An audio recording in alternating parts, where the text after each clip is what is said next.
Alrighty, so first off, the thing I've used you guys when I talk about what I call like this new model of group fitness. Yeah. So like in boutique, CrossFit was this chicken with its head cut off kind of thing. You'd walk in, you'd be like, what in the fuck is going on? Like that guy's swinging the kettlebell, that guy's doing a pull up. He just ran out the bay doors to go for a run. It was really hard to make sense of it. Yeah. When OTF showed up, that was a big switch, I felt, just from a narrative perspective, because you could walk in and be like, oh, this beautiful row of people, they're running. And that's just what they're doing. And then these people are rowing, and that's what they're doing. And then these people are doing some kind of dumbbell thing. It's very organized. It was very organized, and it just created a nice, clean, organized narrative, which is what we need. Everything's always about correction, right? So like CrossFit was on this side, really, chicken with his head cut off, and then you overcorrected this really nice tight knit thing. Yeah. And then this model of what you guys do here, where if you walk in and you had never done group fitness before, it's probably overwhelming. It probably feels a little bit like the chicken with his head cut off. However, if you've got a decent training age, you've been doing some group fitness, you can walk in, take a quick look at the TV, and even if the programming language that you've ever read is maybe a slightly different, you could look up at that TV and get, okay, I'm picking up what's happening, right? I can see what's happening. This person does that. Okay, it makes sense to me. This model is definitely, this is where we're seeing like the Yard gym, very big in. You're seeing this similarly with Alpha Fit. You see with Core 4. Like this style caters very well to this. Definitely you got someone who has somewhat of a training age. They've done some training and stuff before. And the number one thing I want to ask as we kick this thing off, is this, like when you closed your eyes before you opened the doors, is this how you envision it from this is what I envisioned the layout. This is what I envisioned the workout style. Is this what it looks like in your head? Rewind 12 months before you open the door. 100%, honestly. Yeah, there's not much I would have changed from the start until now, honestly. Like it's exactly like what the vision was, for sure, to be honest with you, in terms of the workout, in terms of the intensity, in terms of the people. Yeah, for sure. So I'm going to start with just some basic stats for everyone at home listening, just on the side. So I got on an initial call with you guys at like March 24th-ish, somewhere end of March-ish. You guys are about less than 2 months open, maybe almost 3 months open at that point. We're sitting here, we're in 4,068 square feet. You guys are paying around $33 or so a square foot, kind of all in. When you started this thing, you had $40K from a silent partner, and you did about $318 in an SBA loan to kick this off, correct? All right. So when you guys get on a call with me, I look at this and I'm just like, those are interesting numbers. Like, maybe they carried the one wrong. Maybe they have not 2 months open. Maybe they're 20 months open. There's a zero missing there. Because you guys, we got on that first call, you got 300 members within the first 2 months. And that's always, that's not common. And I do this all the time. So I was like, okay, this is really intriguing. And I remember going through this, as I was going through, you said to me on that call, my goal is 350 members by June. And in June, we ended up hitting 374. Yeah, so my goal was actually 150 by June. 150 by June? When we opened, it was 150 by June. I felt like, okay, it may take some time to grow because, obviously, like we're new to the Raleigh market, But yeah, it was 150 by June. That was my goal. When you first opened? Yeah. And then right now, we're sitting just a hair under 600K year to date on the first year in total gross revenue.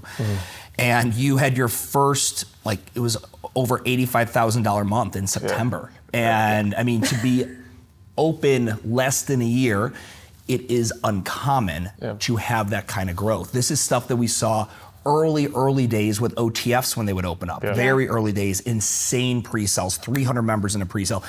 Even with the bigger brands out there, we're not seeing that kind of explosive opening day growth. Sure.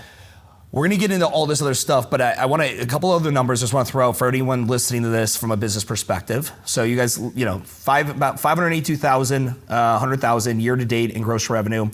Generally, you guys with this full-time studio manager, when we have one, we're about a 24% profit margin there. You guys are spending about 30% of revenue on payroll, ballparkish.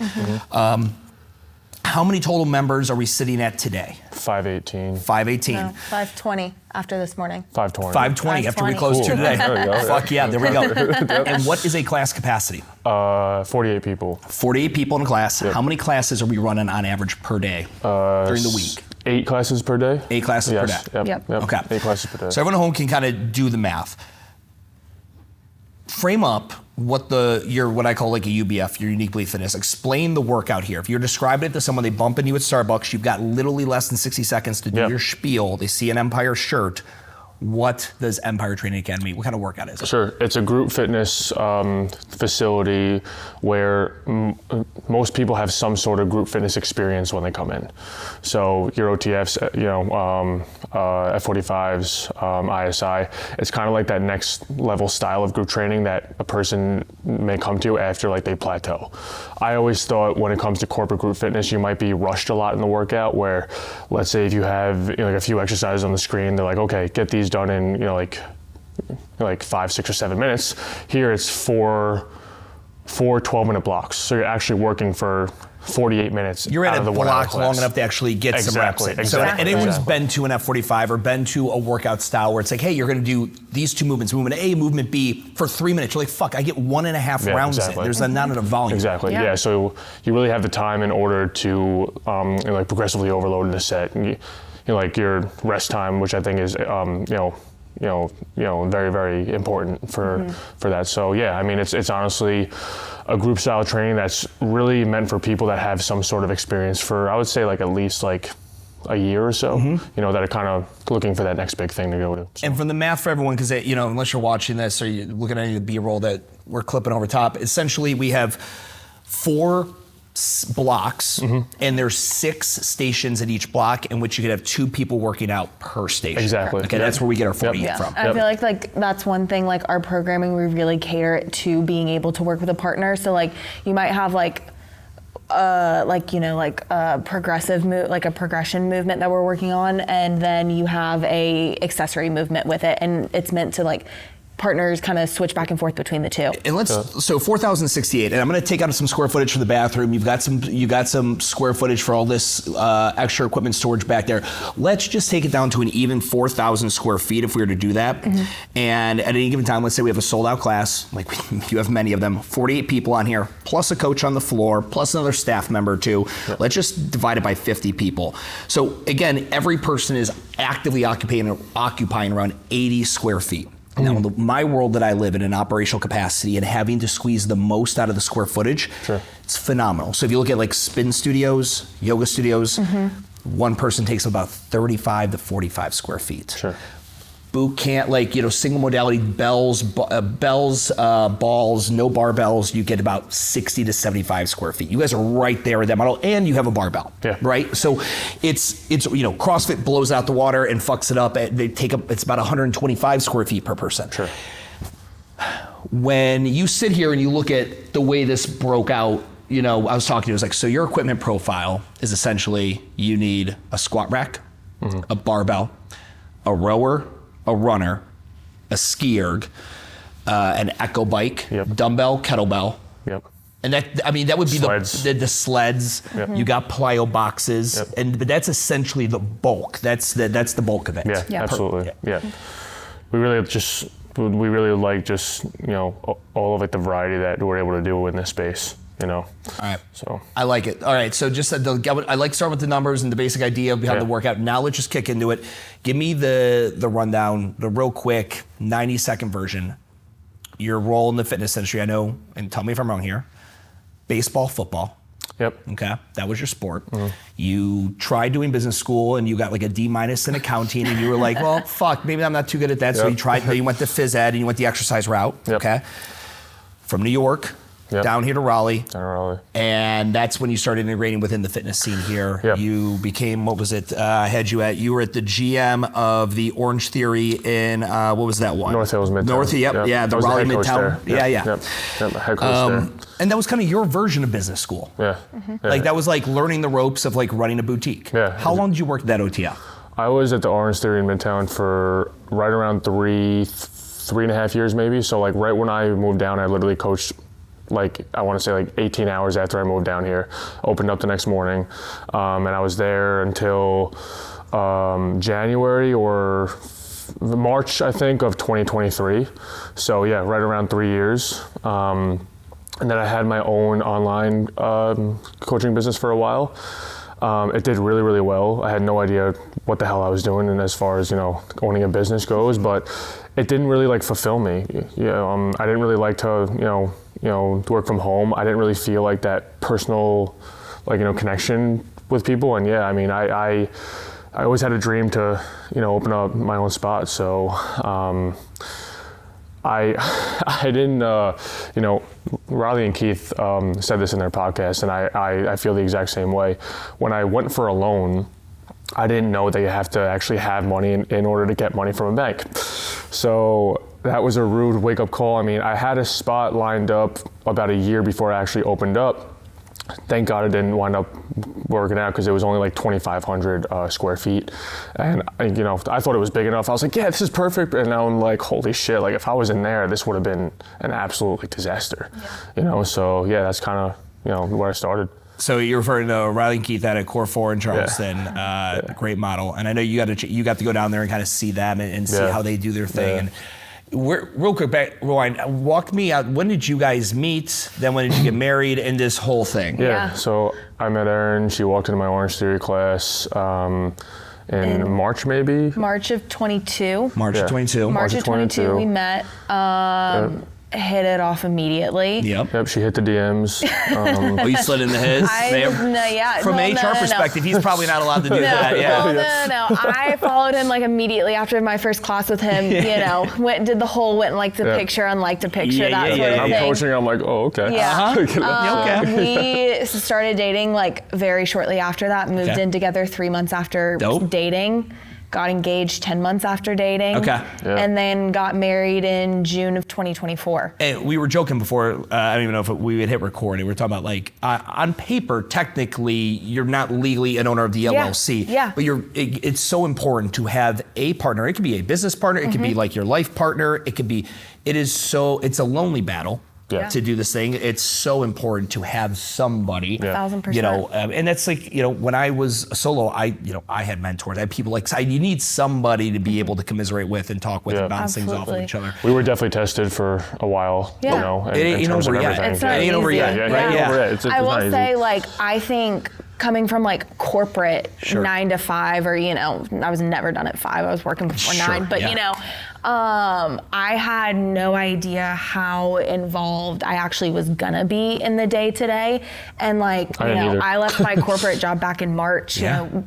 Couldn't, without, how quickly we grew, I would have never been able to do that. I didn't expect her to do that. I literally said to her one day, I was like, Erin, I need help. A lot of help here. I was really upset at my corporate job, cried all the time, and he was like, quit. And I was like, don't tempt me. I will do it tomorrow. At that time, we didn't really have that big of a staff. So our profit at that time was very high, and I was like, hey, we could actually do this. We had really solid rent abatement for those first period of you guys opening up. I didn't start paying rent till August. We had a good amount of time. I was working, doing Empire work before work, during my lunch, after work, until midnight every night, and I was like, I think we finally can afford, and I think now's the time for me to quit and go all in on this, because like I said, I initially had no idea how involved I was gonna need to be in the day to day, and now I couldn't even I wouldn't even have it any other way now.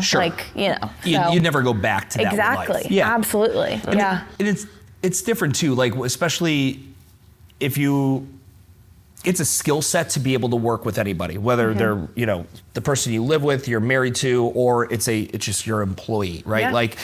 And I've always found the best advice ever is find your lane, the thing that you're really good at, find the thing you're really good at, and then just stay the fuck out of each other's lanes type scenario. And it's it's only when the streams cross incidentally that the friction can kind of occur from that kind of perspective. What would you say, and I'll do this for each of you guys. What is her biggest strength in the Swiss Army knife role that she is in here in this business? I never have to worry about any administrative work not getting done. She also keeps me very level-headed at times when there are days where obviously we're doing well in terms of a lot of things, but there are definitely days where I go home and I want to throw an absolute fit, and Erin's like, hey, it's okay, it's all good. And I think we have very we're very similar people, but we're very different in a lot of ways. Like she's a lot more grounded than I am in a lot of ways. But no, I mean, I never have to worry about anything important in the admin side, like not getting done. Never have to worry about like financial stuff or like I handle all like that. P&Ls and everything. Yeah, like, you know. Yeah, especially with you failing the accounting and I have no business idea. class. Exactly, I have no idea how the fuck to work. Yeah, whenever I'm looking He for looks, numbers. at, he looks at our P&L or like at that sheet that we have with you. And, Yeah. I go and right he's down like, the profit line. I'm like, great. And here, he's we're all like, set. what does all of this mean? And I'm like, I'm not going to explain it to you for the 10,000th time. Yeah, literally, exactly. And that's exactly what I mean. So now give me, for Sammy, what is the thing in the business? What is it that you know you can rely on that he brings that's not in your wheelhouse? I mean, without a doubt, obviously the coaching aspect of it. I think he is a lot more extroverted than I am. I'm a very introverted extrovert, and like he is just a social butterfly when he walks in here, and that's one thing that I've like really had to like come out of my shell and like, you know, socialize with people that I don't necessarily know. And that is one thing that he just has no issue with. And I think that's why we've been able to like, obviously grow as a gym, but like grow this incredible community and like, you know, make people feel seen, make people feel important when they come through the door. I think that he is just like the best at making sure every single person who walks through that door that this is the best hour of their day.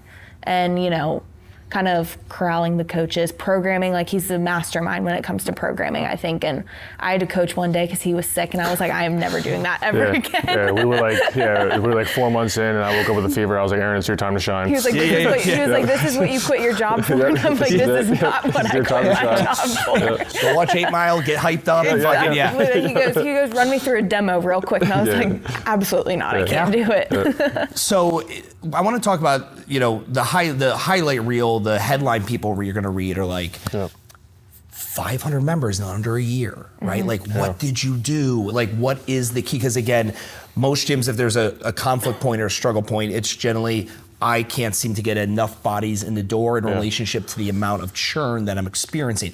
Even when a gym's churn is like 3 to 5%, which isn't horrible, right? It's like, it's manageable. They're still having a hard time with client acquisition. Walk me through, so you're at OTF, and I will say, like, 99% of every single gym that has ever been started in the history of fucking ever was started by somebody who was working previously at another gym. That just, the barrier to entry in this is low. Like you said, you were able to show up and get a loan with negative dollars in a checking account, you know, like, and go. So, I mean, like, the barrier to entry is low. But I do always recommend people go and work somewhere. Like, I don't care how but I want to open this now. Go get some experience. It's going to be invaluable. Also, there's this also intangible thing no one likes to talk about. When you go there, you're going to meet a ton of fucking people. Exactly. And if you are truly the best, most thespian, extroverted, fun coach there, you will create a following. And the day in which you decide to scratch that entrepreneurial itch, they can come. You didn't steal anybody. That's fucking bullshit. You're not Liam Nielsen. This isn't fucking Taken. You didn't kidnap them. They're adults. They just followed the guy that made the class they wanted to go to. For sure. Walk me through how long were you at OTF before you let them know, hey, I'm outie, and then started this? Were you talking to people about Empire while you were there? Walk me through that. So, honestly, I was really close with a lot of people that I worked with on Orange Theory, and out of respect for them, I didn't really necessarily like bring it up to anyone. Sure. There was about a little over a year gap. When we first opened, I did things very, very different than what a typical owner would. So I wouldn't necessarily say different. I mean, like, I was having a lot of, you know, like free workouts, like in a parking garage. Like we would stock Erin's car up with all the dumbbells we had in the house and like drive into a parking garage. My Mazda was like Saturday squatted down low. But when I started getting word out to people when I signed my first LOI here, and then when I got approval for the loan is like really when I started to kind of, you know, because now it's real. Let people know exactly. But when we first opened, I did something that I don't think a lot of owners typically do. I had a whole free week for people to come in and take class. Got it, yeah. So we had our grand opening on the 1st, but we opened our doors on January 27th. We had like 5 classes a day, and people that I had absolutely no idea were walking into the door, and like then they got word out, hey, like there's a free week of classes going on at Empire, like why don't you come with me over here? And so we opened up with 70 pre-sale members, but that first week I think we added about a little over 100, I want to say. And what you just said there was interesting. So I do a lot of pre-sale strategy meetings and things like that. Yeah. And I have some owners who are like, no, I want the traditional pre-sale is like, hey, your founder's rate is X. So let's say it's 35% off what the normal rate will be. We're only going to do 80 of them. And then, the next 80 are getting some a little bit more expensive. And then after that, it goes to normal price. Yeah. And there's nothing wrong. That strategy works too.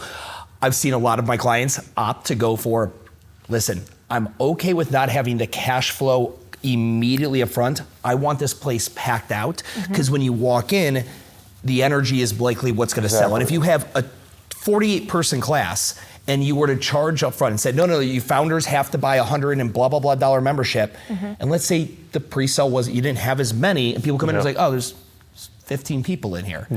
That doesn't seem as successful in a 48-person class, the way this program is designed. So looking at it, like when we do location 2, do you still like this idea of like free week, come in and try it, and then I'll close you once you've been in here a couple times? I definitely think so, for sure. I mean, I always believe that like I want people in here that actually like want to be here, right? So like, if you come and take a couple classes and if you don't think it's for you, it's 100% okay, right? Empire is not for everyone. And like that's what I was gonna say too. It was weird with the whole Orange Theory thing because, yes, we had a pretty young demographic there, but I wasn't sure that a lot of people at Orange Theory, right, like because of how much they enjoy to run, like everything like that. I wasn't sure that they were going to be totally sold on here. Yeah. Sure. So like I didn't really want to, depend on that clientele in order to run this place, you know. So yeah, I mean, what was the split? When you look at it like that first month of people coming in and taking advantage of the free week, how many of them were people who knew you from OTF and came over, and then how many of them were people you had just plucked up organically as you were going through the megaphone? I would say 25% people were from Orange Theory. Yeah. We had way more people that we didn't know from like a hole in the wall. Yeah. And so when people hear me say, I'm like, no, go work at Base Camp, go work at another gym first for a little bit before you go do this. Sure, is there some kind of benefit to being able to siphon member? And again, it's I don't believe it's unethical in any way, shape, or form. If you leave and people choose to follow you, that's it. I had those really hard conversations with some people. I was like, I'm not doing anything to you. I promise you that. There's no poaching. There's no poaching. On. I coached my last class at Orange Theory, and I did not step a foot inside that studio ever again. It blows me away when an owner's like, oh my God, I had a trainer. He's been here for 3 years. I love him. I had him over my house many times. I got him a blender for his wedding, and he has the audacity to open a gym down the street. I'm like, wait, he's got that entrepreneurial itch, huh? I'm like, yeah. I'm like, did you ever have that entrepreneurial itch? Well, you fucking obviously did. You opened a gym. Exactly. How do you blame that guy for having a similar, drive inside of him to also cut out a piece of this little fitness world and carve out his own thing? How can you ever hate on that? Yeah, and that's why I think the most important thing is obviously you want to get people, like the results that they are looking for, but relationships with people, man, like it goes a really long way. Even when an owner's like, but he was DMing the members. I'm like, he DM'd them. Did he duct tape their hands together and make them send, you have to fucking cancel Empire? And no, he just let them know, I'm doing a thing. And if the person likes your thing better than maybe what his thing is, they stay.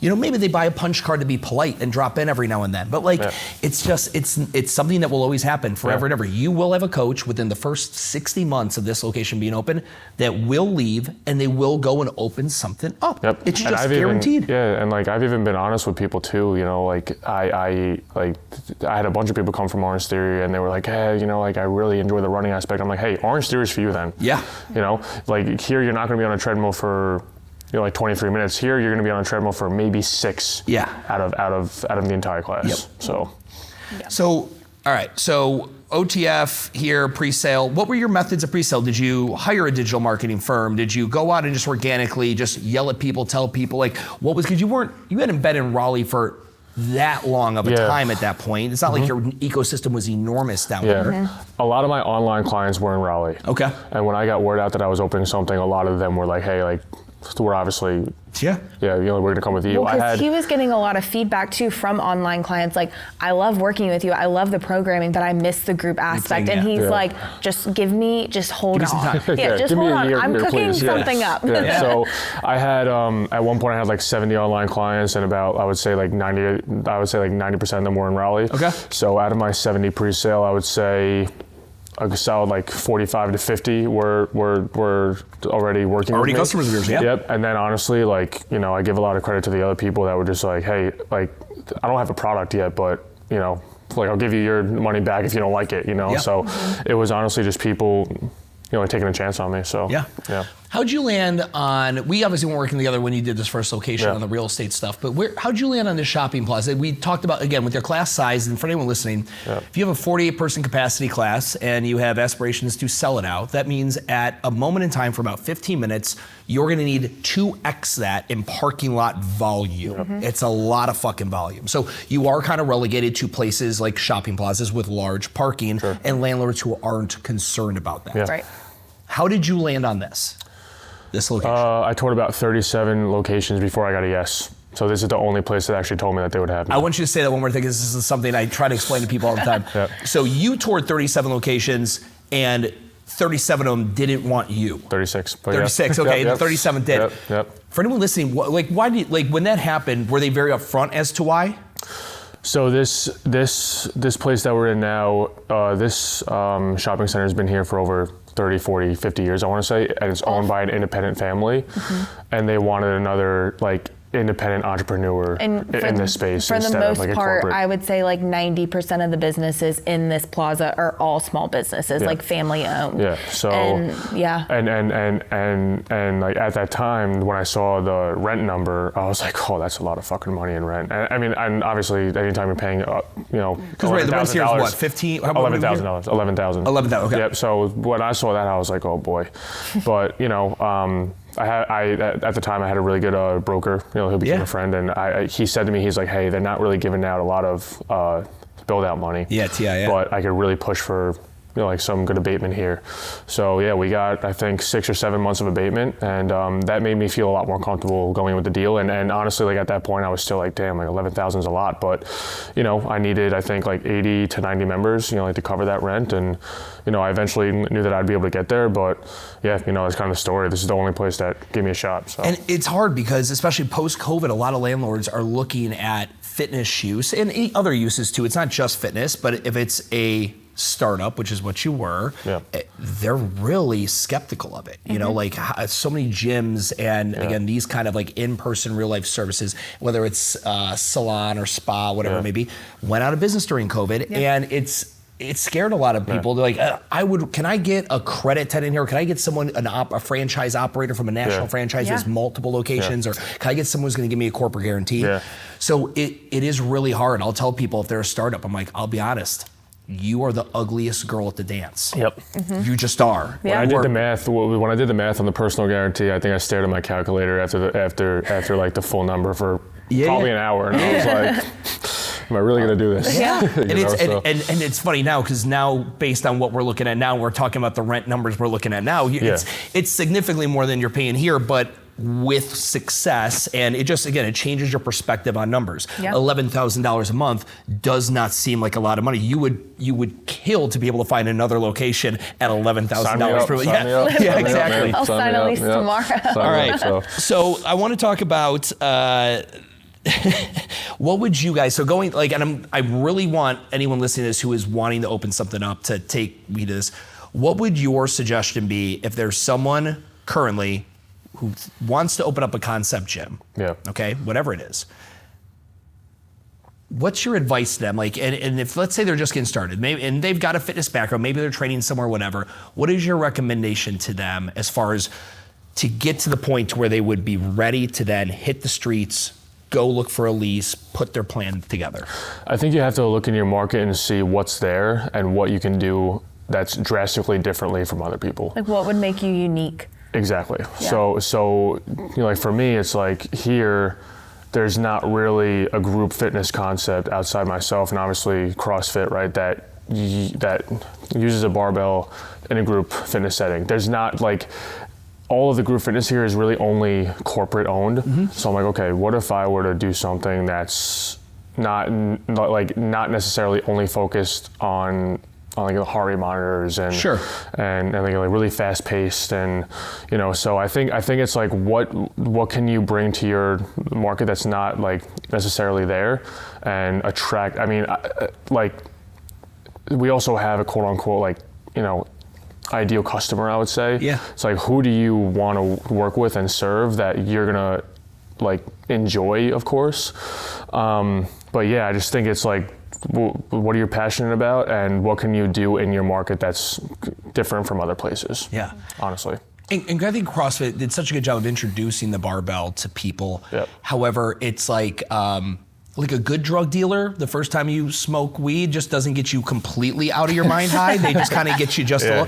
CrossFit was just like, they were ODing people, right? Like most gyms are like, your first time in here, we're going to be doing Olympic weightlifting, or we're going to have you up on a pair of gymnastics rings or whatever it is.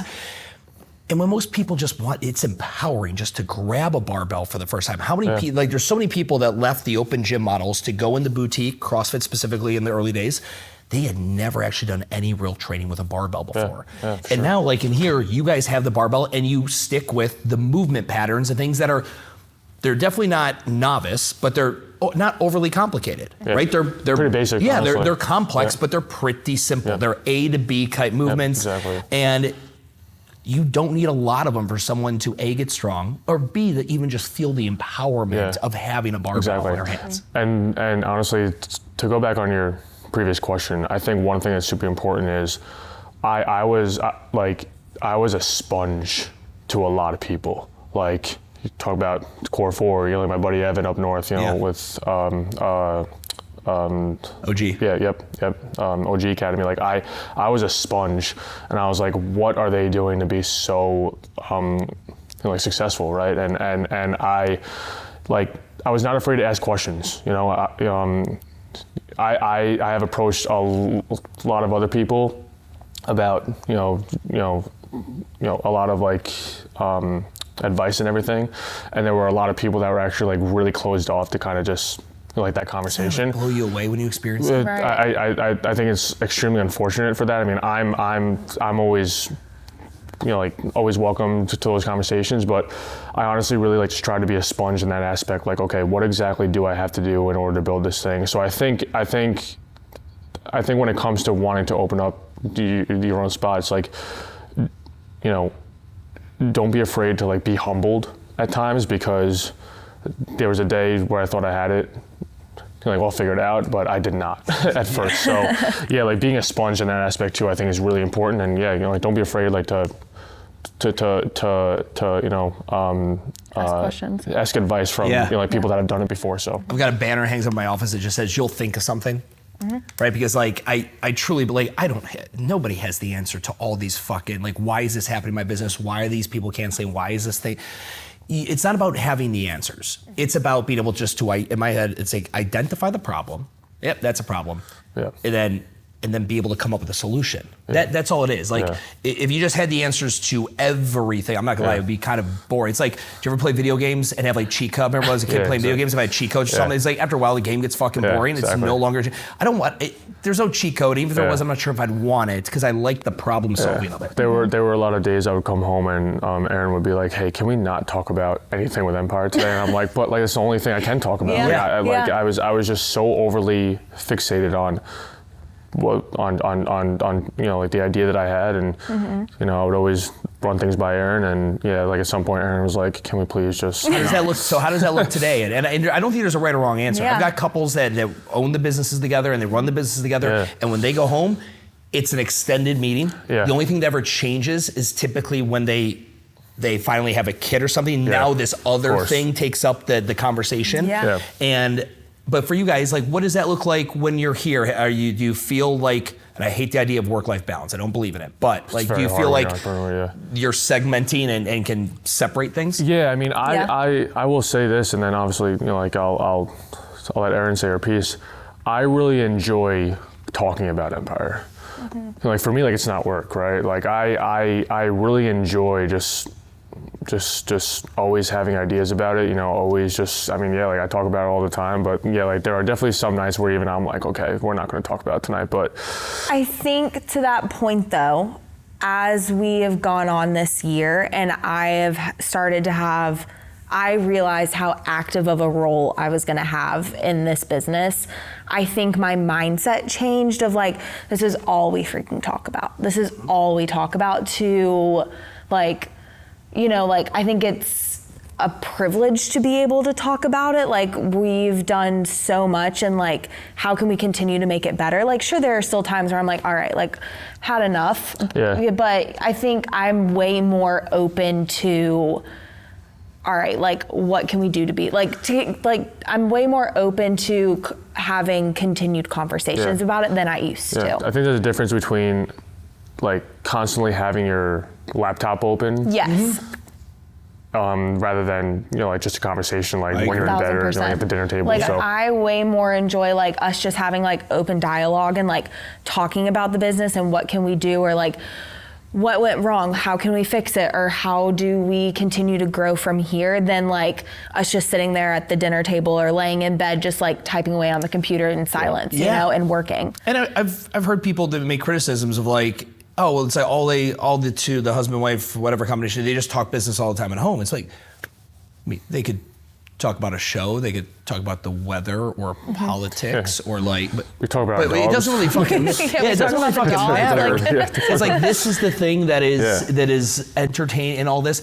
And it's also the earlier, like again, you guys are still in the infancy stage of this whole thing. Yeah. There'll be a point, it's kind of like with my daughter, right? Like when they're real young and you have to keep them alive, like you have to be there all the time because they're literally trying to kill themselves at all times. It's kind of like the business in the infancy stage. It's constantly like, whether it's staff or this or that, there's an issue where people can't, like, it's constantly trying to kill itself. You have to keep it alive. And so you're proud of it when like, oh my God, you sat up and you didn't fall over. Like, oh my God, you put that thing in your mouth and you didn't try to eat it. I'm the most proud now because my daughter can be like, hey, I'm hungry. I'm gonna make some guacamole. I'm like, cool, I'm gonna sit here and do nothing. Go make your fucking guacamole. I am so proud that you can make guacamole. Like, you are independent. And you're like, Go cut the avocado. You guys will always still, I think, talk about the business. There will be a point though where you're talking about it 2,000 miles away over the course of 10 to 12 days. Right? And that is like the evolution of like, I think even when you get to that stage where you're like, hey, we can leave for 10, 15 days and the business actually thrives. We came back and we had more members than when we left. You'll still talk about it on the beach or wherever the fuck you go. And there's not a single thing wrong about that as long as that's what you like to talk about. I think we're very like you said, like we're in the infancy stage and like we're here every day. This is our entire world. This is our livelihood. Like, how can we not talk about it every day?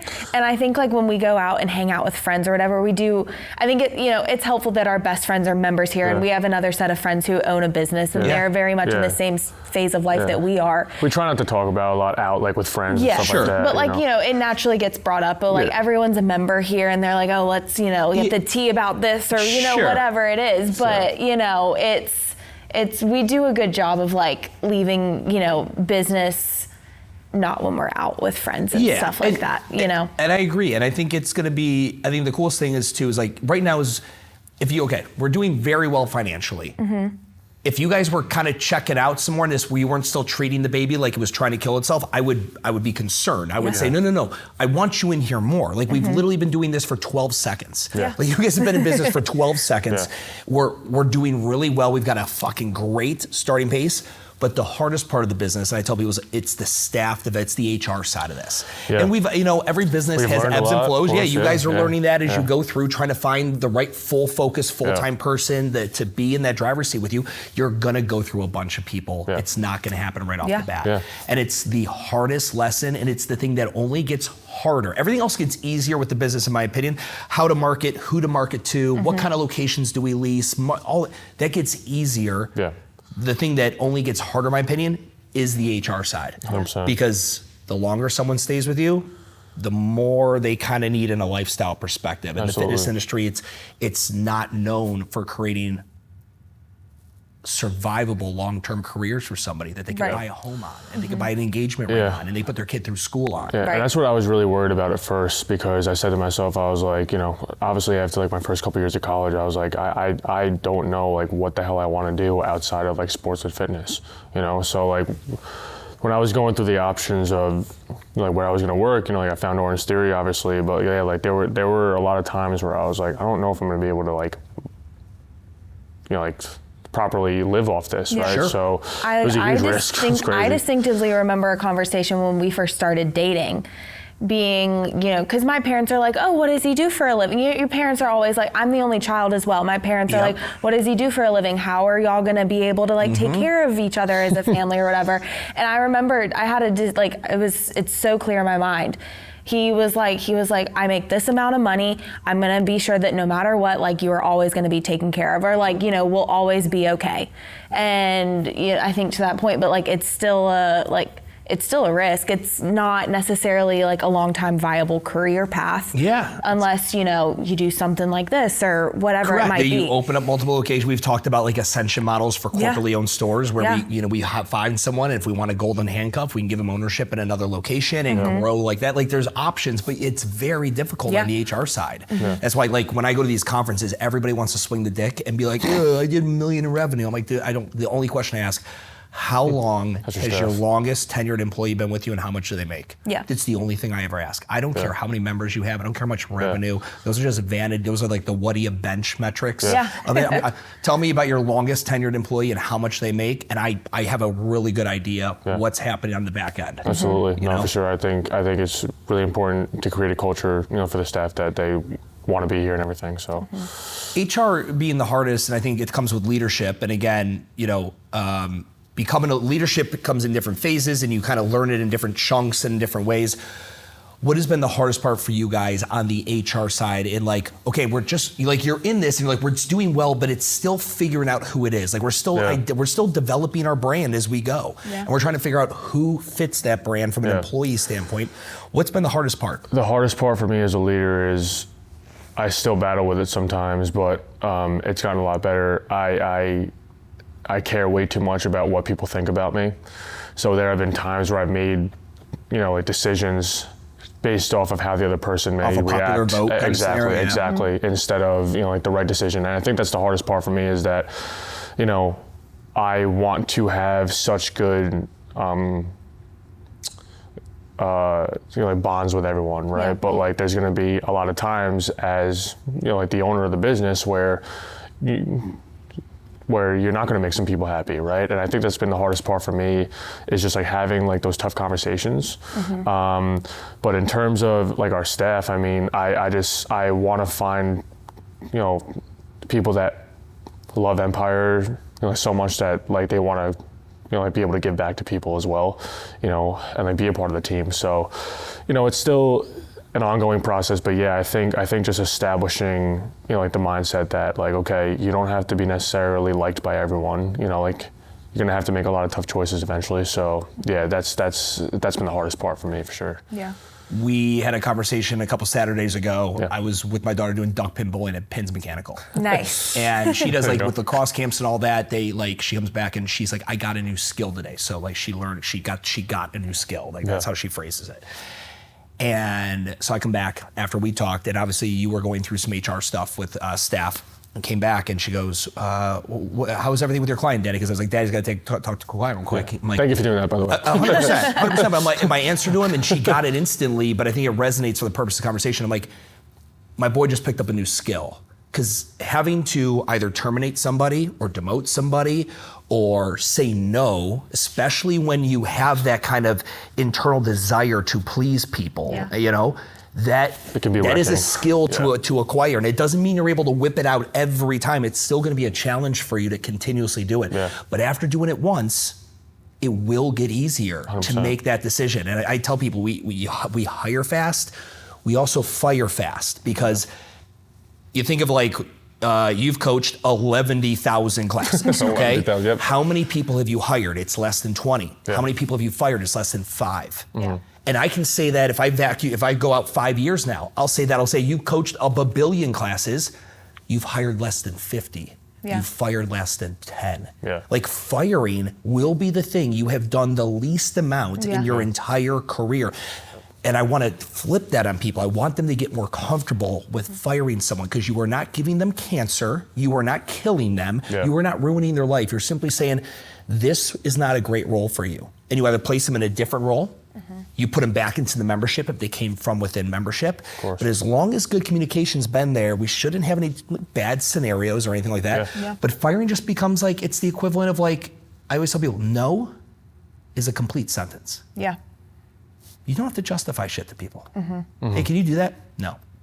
Yeah. You don't have to say why. Yep, and I've learned that for Yeah, sure. Yeah. yeah. It's a I've skill. learned that. It's something to pick I've up, learned and that. it's hard, but it gets easier in time. Yeah. So came down here to say we have to go take a look at some spaces for location 2. Yeah. Walk me through how you think of, because some people might hear us like, motherfucker's been open less than a year. He's already thinking of location 2, which I was like, when's the right time to open location 2? I'm like, when location 1 is dialed in from a staff perspective, because you will have to 2x staff for location 2. Yeah. Right. Knowing you got a year, probably from the day we start looking for something to the day you sign a lease. So you have time to develop and hammer that in. What makes you feel confident at this stage that location 2 is the right move? We're a really stable coaching staff right now. Everyone's dialed in, everyone's really dedicated, everyone's on the same page. I think the fact that there's me and Erin that could kind of run the business, like, you know, let's say like if I have to go to another location one day, right, like I know that Erin will be here, but I also know that I have the coaching staff as well, you know, that will also be here.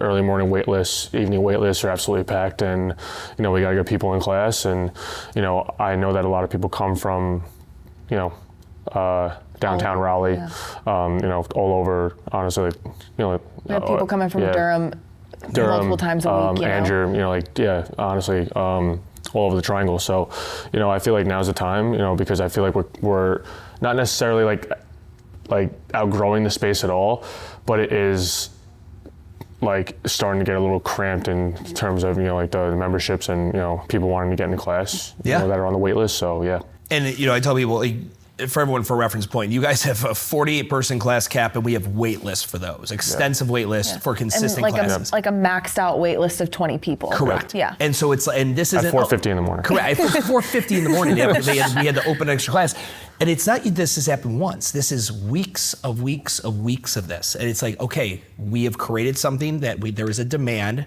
and a supply factor in which we are lucky. The supply and demand is in our favor. There's only one of us. We're the only one doing this, and there's a big demand for it. Let's figure out where the majority of these people are, where else we can capitalize in the Raleigh market. Yeah.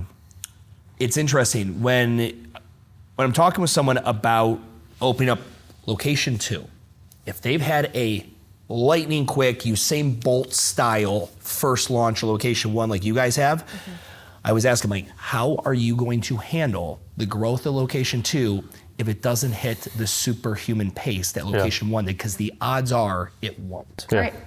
Reset the expectation, you know, honestly, just understanding that, you know, there probably won't be, you know, 300 people off the bat downtown that are going to be like, hey, you know, like we're signing up right now, right? Obviously, it's a whole different realm of Raleigh. You know, great overall, like, demographics and everything, but you know, I think it's ultimately just, you know, resetting expectations, right? Because like I did not expect this place to grow that quickly, so I originally had like those expectations, right?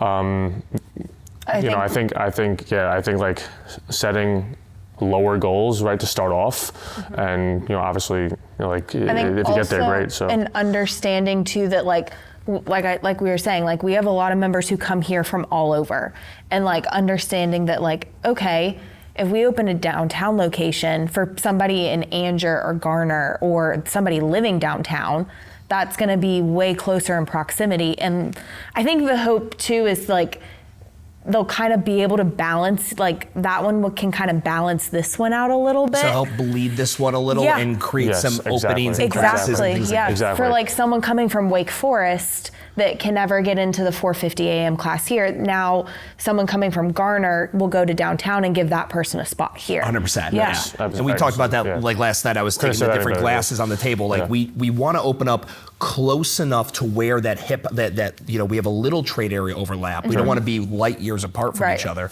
because we want this second location to bleed, even though we talk about there'll be a founding membership option or whatever it is as location 2. We're not going to give that to anybody from location 1, but a bunch of people from location 1 will migrate. That'll be their home facility. Maybe they come up here on Saturdays to see some of their friends that they But that again, which I want, will be the initial energy that when people walk in helps sell. I tell you want us to have a great grand opening. You got to have a lot of fucking people in those classes. It's authority, and it's the proof is in the pudding type scenario. I almost like had the mindset at first where I was like, okay, if I charge for this first week, right? Like I'm almost gonna kind of come off as a dick to people, like, hey, like if you're gonna come into my building, like you're gonna pay me, but you have no idea like who I am from a hole in the wall, right? So I wanted to create a very like welcoming, exactly, so yeah. Well, I think too with like opening a second, potential downtown location, like I think if that location can bleed this one a little bit, and we have, say someone who's been a member since the day we open our doors and they're going to go to that one, I think it'll just like start the community aspect down at that one a lot faster than, and just establish the community down there like a lot quicker than, say maybe we had here or something like that. What are the things when we think about location 2? Because we talked about, okay, we're not going to maybe grow as quickly. Right. We will have higher operating expenses. Yeah. What are the things instantly, like, again, we're talking about like acquiring skills or things we need to get to. What are the things I need to show up with these skills or this ability or this strategy for location 2 that I currently don't have nailed down directly right now? Well, I think we spoke about it last night. Definitely an actual pre-sale. Like 100%. More in-depth pre-sale strategy. More in-depth pre-sale.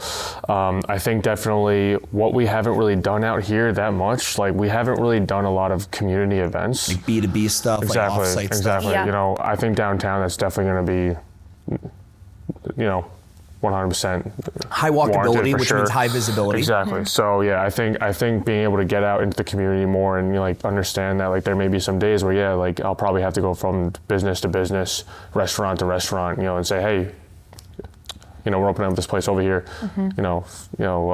come through for absolutely like a free week or whatever it is. So it's the pre-sale thing 100%, and then it's also like you guys don't live in downtown Raleigh. Right. So it's like going down there, finding whoever's going to be the person for down there. It'd be ideal if that studio manager or that head coach is someone who is able to walk or either like they live in that local area. Those things are downtown, convenience, waking up early in the morning to open up the gym. It's way easier when you're right down the street than someone who's gonna have to commute 15, 20 minutes away. I've literally told people like this guy's gonna be a great fucking GM. Like they live 30 minutes away. They're instantly not a great fucking GM. They are literally more of a liability than anything else. Like everything has to go perfect. They got to wake up, no traffic, this, that, and eventually 30 minutes there, 30 minutes, but every day that just slowly chips away at the fulfillment of a job. I always say like we live around the corner from here, and it's both a blessing but also a curse. Sure. Well, I think one thing that this past weekend was the Raleigh City of Oaks marathon, 10K half marathon, all of that. And that was totally so this time last year at last year's marathon, we had no idea what we were doing, but we were approached and we have one more sponsorship spot. Do you guys want to? I know the president of the marketing or whatever it was. Do you guys want to have a table down there? We're great, sure, great visibility, absolutely. They put us right next to the fucking beer tent, where everyone comes through at the end. We're thinking this is going to be great. We'll have some brochures, a QR code to win a free membership, whatever it might be. And that's all we had was a tablecloth, a QR code, and my business cards, and we didn't get one fucking. We got one lead that lived in Cary. I'm like, all right, this is the biggest waste of time I've ever done. We were we couldn't get people to talk to us, but because they just ran a marathon. Exactly. And so we're okay, maybe that's not our best marketing strategy. And so to your point of what skills do we need? Well, maybe this time last year, we we didn't necessarily like know how to sell Empire or like know how to be out in the community like that. So I think that's good. Like he said, whereas like that's now gonna be you a have an big army thing. of over 500 people. Like you could get, the Empire Running Club t-shirts, give them to anyone who's running that fucking marathon and ask them to wear it. Yeah. And that in and of itself, if I'm running behind someone, I'm running at 7:30 pace and that chick's running at 7:15, I'm staring at the back of her fucking shirt the entire marathon pace. Yeah, we did that for this one. It was good. We had a whole cheering section and everything. It was great. So. Well, it was cool because I ran it this year and we were like, I was, talking to a girl. I was running with a girl who's a member here, and she was like, "Did you do this last year?" I was like, "No, actually, we had a table and we literally couldn't get one person to talk to us." Yeah. She was like, "Well, look at where you are now," and I was like, "No, seriously, like, what a difference a year can make, Yeah. You guys have really leaned into high rocks. Mm-hmm. And so talk to me about how, like, where did the intersection of that come in? Because you already had a programming model in here. You had a unique belief in fitness. High Rocks does, I think, fit what you guys do in here, especially with your equipment profile well with the slide. But how much did you we molded some of this to be able to do some High Rocks movements? Like, talk to me about how and why you more or less adopted some of that. When we opened, High Rocks was like just starting to get big, and I always thought it would be cool to be like a High Rocks affiliate. I thought it would probably take a while for us to get put on the map and everything. We opened, and then 2 days later they essentially reached out to me and they were like, "Hey, you have everything that you need." I think they saw us on Instagram, and I became an affiliate here. What's affiliation here? It's like 1,200. I think it's like 150 a month or something. Yeah, okay. Like that. Yeah. So I was also interested in actually doing a race too. So I was like, okay, this could be really cool. You had already signed up to do New York. Yes. Yeah. So I thought that was going to be very, very cool. And then honestly, Steven coming down here was just. For anyone, just give context to who Steven is. Yeah, Steven Pelkoffer just got into the Elite 15 for High Rocks. He moved down here from Madison, Wisconsin. So with him and I met at our grand opening party. I had no idea who he was. He just came with Rachel, and I was like, "Hey man, what brings you here?" And he was like, "Yeah, we just moved down here." And him coming here has really helped us. Establish that presence, now we have over 120 members going to Dallas soon, to compete. So but it's awesome, but I don't want Empire to lose its original you don't want people to come synonymous foundation, exactly. Yeah. So it's a very good complement to what we do for sure. So, but you guys run a separate Steven comes in and coaches a separate High Rocks. Very sports specific. We have our class on Wednesdays and Sundays for High Rocks. But in our initial programming, Sundays and Wednesdays were always going to be endurance cardio style classes, conditioning days. And so when we became a High Rocks affiliate, we started with just 2 High Rocks specific classes on Wednesdays.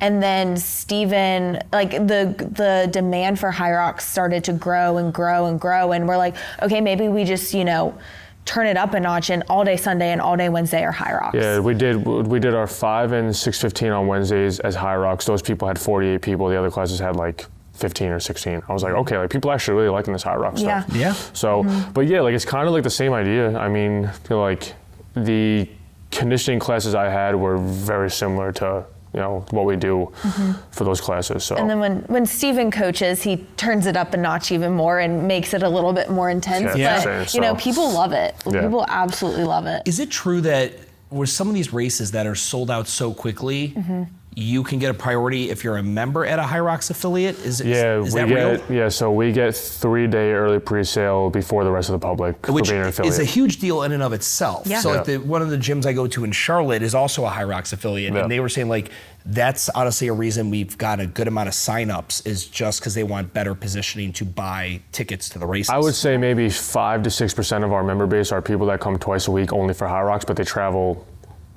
25, 30 miles to come on Wednesdays and Sundays. Yeah.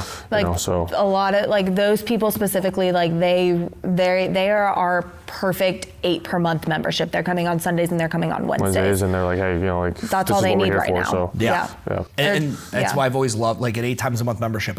It generally means it's either someone, and not in this kind of demographic, not in your core customer base, but it's either someone who is less committed and just kind of easing into something, or it's someone who's more sophisticated in a thing like, I come here and do this, and they probably have a gym membership somewhere else. They do this other thing. They're part of a run club. They have a private coach. Yeah, they probably go to Crunch, on their own, and 100%. They just want to be a part of something here as well. So, yeah. Where do you guys, when you look at this, let's break down the org chart real quick. So how many coaches are working here? I'm one of 7 coaches. One of 7 coaches. Yeah, so we have 6 besides myself. 6 besides you. Yep. All right. Yeah. Out of the 7 and everyone's part-time. Everyone's part-time. Yep. Now, there's 2 schools of thought, and there's not a right or wrong one. Like, I'm gonna have a bunch of part-time coaches, always good coverage, maybe less coverage around holidays or things like that with travel and things like that. But otherwise, or I'm gonna have just full-time, kind of full focus ones. You're listening to your end, so I don't expect you to have a full answer on it. Which, like, as you think about it, what's the perfect blend do you think you hypothesize is going to be for the org chart for Empire Training Academy? I definitely want a full-time head coach within the next, I would say, like 4 to 5 months. I selfishly love coaching so much that, like, I'm still on the schedule, like 18 to 20 classes a week. But there will be a time where I do want to cut back, and I think that would open up the door for someone, exactly, someone step in. Like that person come in. We have right now 4 front desk people, including 5 including myself.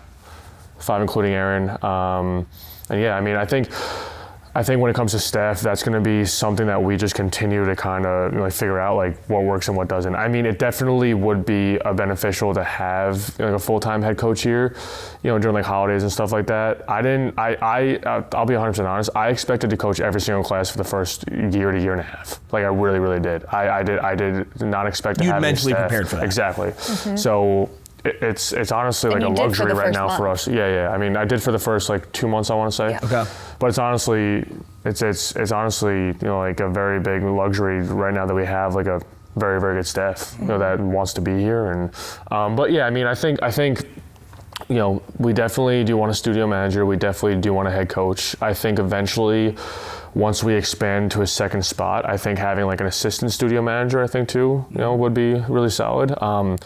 If there's one thing I learned from Orange Theory, it's that like the systems work. I mean, you really want to build that org chart out to where everyone knows like who to report to on a daily basis and everything. So we definitely want to get to that spot eventually. So. Yeah. The nice thing too with part-time coaches as well, and it can be a little bit harder or whatever. We talked about the importance of like rotating coaches through different class schedules so that one cohort of 5:30 in the morning doesn't just see the same person every single time, and then their brand loyalty becomes that person, right? And it's also good to see other coaches in front of other people because you get different kind of feedback from members and things like that.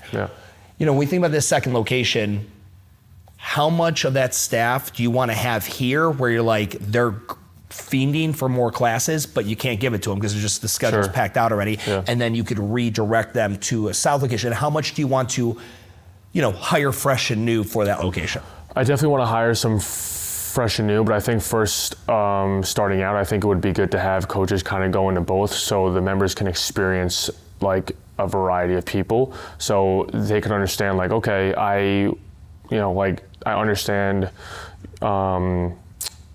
like Virginia's style of coaching, but I may not know Steven's yet, right? So, I am a very like intense coach myself, but I also think a lot of members just really appreciate like the variety of people. So I would definitely have them going back and forth to start off, if they can.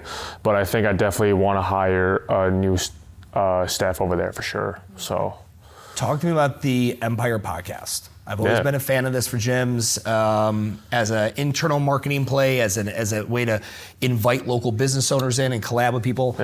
You kicked that off, I believe, July this past year? Yes, we only have 6 episodes, but we are trying to get a lot more consistent with that. I think it's really important for members and just like the community of Raleigh to kind of like see us from a different perspective rather than like just inside the gym, right? Like I want our members to know us as people, as well, instead of just coaches, right? So I think it's important to always, highlight our staff, and I definitely am going to have members on there as well. Obviously fellow business owners, but yeah, I mean, I think it's important for a lot of people to hear our stories, right? Yeah. So the BTS, the behind the scenes aspect of it, like for you guys, the episodes that would do the absolute best for internal membership to, again, for when I tell gyms to do a podcast, it's mainly to strengthen the bonds and ties between your membership and the brand. Because the more touch points throughout a day a customer can associate or consume the brand. It can be watching the video, listening to a podcast, thinking about the workout, texting a friend about, did you see the programming today? The more points in a day that happens, the stickier it gets. The most sticky thing, and you guys have a great opportunity, is like if you guys have a segment of the podcast in which it's 20, 30 minutes, and it's you guys literally arguing over something in the business, because it's the most human thing. Like, and I'm not trying to paint this picture of like Sammy and Erin never argue about shit in the business. Like that is 100% real, and people relate. Erin's about to go home and make a list of things to fight about. Yeah, literally. But like you sit there and again, imagine like it's a podcast episode, but as if you guys were just having this conversation at the dinner table tonight, and the camera was just happened to be on recording like a reality show. That, I mean, you would probably have, I'd say, over 60% of the membership listen to that episode within the first 3 days of it being dropped. Do that. And and then it goes back, and the second you walk in, they're like, oh, blah blah blah, she got like whatever. It's going to become a thing. But Erin destroyed you in that argument. but that's also when you talked about, hey man, I asked you, what's the thing different about what you've done here? And you mentioned a lot of the corporate ones. You have a lot of national franchises, and those franchises, they can't pivot on stuff. I know national franchises that you have in this market. If they want to roll out landmines in studios, that's going to take them months and months and months and months and months to do, because they got to do it across an entire enterprise. You're able to fuck with anything whenever you want, but you're also able to be more relatable. Things that go viral are not the best looking videos. It's not the best drone footage. It's not the best this. It's just the thing that's the most raw and relatable to the audience. So little segments like that. I used to do one, it was just like these programming segments. It was like me and Deuce, he was my assistant GM at the time, and he was mainly head of the programming. We'd sit there at a whiteboard and put the camera on. It would just be me and him kind of bantering back and forth as to what we were programming. Now I'd call him like, no, that's fucking stupid. Let's not do it like this. He'd be like, no, man, when you do it like this, it works like that. I'm like, oh, that's not too bad. Like the members love seeing the mad scientists back there creating the fucking potion. Well, I like that idea funny you say that, because like last night after dinner, we come home and Sam's finishing up the programming for today, and he goes, can you take a look at tomorrow's workout and let me know if you think it's too boring? And I looked at it and I said, well, there's two movements that are extremely similar to what we did today. I'm like, fuck it. And I was like, I said, it seems a little boring for a hybrid style Saturday. So anyone who took today, I apologize for that's all me for today's workout. I told him it was boring. 30 extra minutes falling asleep on my computer and creating something. But that's the reality. There's I'm blanking on the brand. It's a coffee shop out in California, and when they started it up, every day the dude just sat there, and it was like him and his wife, I think the business partner, and they sat there talking about the money and how many cups they sold, because they just started as a pop-up shop. They couldn't afford a brick and mortar. And just listening to them and the banter back and forth, it was like the best like entrepreneurial little reality show I could have ever seen. I think it was Poor Boys Coffee or something like that. Anyway, and that is just, I feel like I know each of them. And those are the people you listen to and you have influences. People like, the amount of people that, if they listen to a podcast and like, oh my God, I feel like I talk to you I feel like I hear your voice a couple times a week. I feel like I know you. And that's where I think the gyms can create internal stickiness at the same level. Well, and it's like, I feel like if you're a member at Empire, you know that if something breaks, Sam is not going to know how to fix it. I'm getting the phone call, Erin, the skier broke. I need you to come and fix it right now. You have to put it like that. But it's the truth. Like, it's the truth. Like, everyone knows that, like, if it's a Sunday or Saturday and like I'm not here and a skier breaks, I'm coming in here pulling out the toolbox. I'd be on TaskRabbit fucking finding some dude to come in and repair it. I'm that person that acts involved, like it's an A on the group project that doesn't actually do it. But last question I want to know, I always ask like the significance of the title of Empire Training Academy. I think so. I'm obviously from up north. I've always loved the word. I think the word empire is very powerful. I think people gravitate to it. This is a show, right? A show called Empire? I don't know. Potentially. But the vision I had was like, okay, you obviously have like the Manhattan skyline in the logo, right? You know, you have the Empire State Building. Front and center. Right there. Yep. I've always loved the word academy at the end of like a big business. Like I think it's like, I was at first gonna call it Empire Fitness, and I was like, it's kind of bland. So like I just like I kind of wanted a name that was going to like stand out more to people. Empire Training Clinic sounds somewhere you get a certification. Exactly, Right, exactly. Like it sounds like legit. Yeah, you exactly. know? Also something that could be like abbreviated, right? So yeah, exactly. You know, so yeah, you know, that's how I, you know, yeah. So when you were coming up with the name, Yep. how many different versions of it did you have? Was it pretty clear cut from the beginning? I had Empire Fitness. At one point I had Sammy Sieg Fitness, and Erin's like, do not fucking do that. Your name is not going to be able to. Sieg, yeah, let's do it. Erin's like, do not fucking do that. That's terrible. I always had Empire in there. At first, I just had Empire Fitness, like I said, and then Empire Training was another one.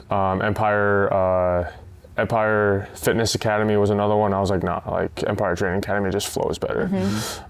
So yeah. Yep. Awesome. That's how I came up with it.